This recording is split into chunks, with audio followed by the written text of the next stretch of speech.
The first thing I want to point out is that cities are a global system as a whole, in the sense that all cities are linked across the world, and that they are increasingly linking the rural world into their system.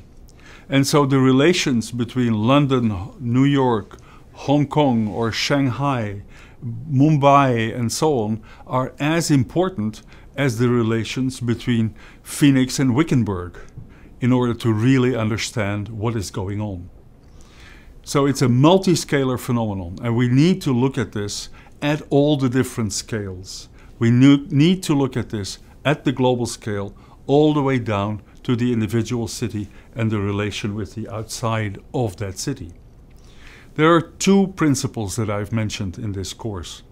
One of them is that energy is important to structure cities, and the other is that information is important to structure them. Now, the networks that both of those have are very different. In our current Western model, energy is basically a dendritic system. Energy comes from a source, a port where the oil is brought in the country, refined and so on, and is then distributed across the country. Some of it through pipelines, some of it through cars, trucks. Electricity is the same. It comes from generating plants and it goes dendritic.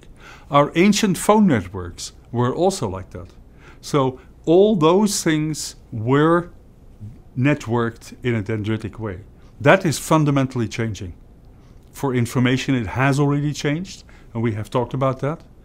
But it will also, I think, change in many ways for energy, for matter, and for things like that. A question that you may ask in this contest between energy and information as the two principles of urban systems is, well, will energy shortage actually change cities? And I've already talked a little bit about that. I think there is a new tendency, at least in the United States, that is beginning to emerge, which is relevant to this, and which is that more and more people don't want to live in suburbs anymore, either because they're old and they would like the facilities of the central city, or because they're young and they're sick and tired of living in very homogeneous suburbs. So we may actually see over the next few years, next couple of decades, a move back into the central cities and a refurbishment of those cities, which will change the energy pattern and which will therefore also impact on the information pattern. Another question to ask at this level, at the global level, is whether the information networks that emerge and that are much more decentralized actually lead to very different kinds of social configurations, different institutions. Maybe also people who are very unhappy with the current structure will want to restructure, so there may be a degree of social upheaval, which is actually something that people are beginning in the intelligence community to think about how they might want to deal with it as part of the sustainability debate. One of the ways in which we have analyzed that global network at all the different scales, there are two essential sort of intellectual approaches to that. One of them is a sort of input-output model, and it's basically called the metabolism. You take a city and you look at what goes in and what comes out. And so you have a kind of metabolism that transforms things into energy or into goods, that transforms information, and you measure that. The other approach, which is emerging more recently under the impact of the great success of network studies, is actually, well, what connects what in the city? Those approaches have so far actually been very separate. One of the really important tasks for us for the coming years is to bring them together so that we can not only map the network, but also what actually flows through it and where it goes in the network. And I think that will help a lot to understand what cities are all about. And in that perspective, what is a very important part is again that we take into account that we're shifting from a top-down network of management of the cities to a more balanced network in which bottom-up is actually playing a more important role. So we need to see how we articulate those two things in the future. Another aspect that plays out at the global scale, but also very dominant at the regional scale, is basically that flows from one city to another actually affect the success rate of those cities themselves. And we have at one point done a piece of research in the south of France where we have taken about 5,500 municipalities, and we've looked at which ones were doing best and which ones were not doing so well over the last 200 years. In France you can do this because the census tracts are the same over 2 centuries.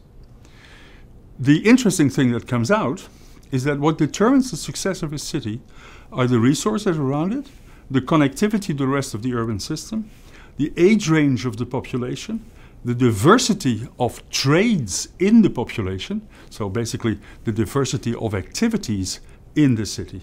And so some cities grow, other cities are bound to disappear or to become very small, others are sort of in between, and by doing an analysis like that, we could figure out where the European Union had to subsidize which cities to use its money most effectively. Now, right now, that is a national system, and all our urban systems are in many ways in transition between a national system and a global system. How is that global system going to affect this whole situation? The global situation means that other cities in other continents are becoming more dominant. Shanghai is a very good example. Until 20 years ago, Hong Kong was the main business city for China. Right now, Shanghai is in very severe competition. So the internal patterns in China have changed, but the patterns across the world have changed as well. So you need to begin to measure what the differences are between each city in connectivity. How many other cities does it connect to in a direct way, or via one city or via 2 cities? That way you can get a global sense of the global urban network, and that itself has its own dynamics that influence the situation. But you need to take relative demography into account. China is an expanding demography. United States is an expanding demography. Japan is a reducing one. Europe is a reducing one. How will that affect these kinds of systems? And then finally, of course, wealth is a hugely important differentiator, both between cities and within cities with risk on all kinds of social upheavals. And then finally, and that is my last major point, we need to look at the territorial versus the functional. We see over the past 2 decades a shift where the functional is becoming detached from the territorial because of changes in transport, because of changes in information, because of some of the things I was talking about in an earlier lecture, like, for example, the fact that banks don't need networks anymore. So the functionality of cities is going down. The functionality within the territory is expanding, but it's much less localized. That is an important factor that you need to look at from the perspective of the division of labor, the development of industry, the development of professional networks, and so on and so forth.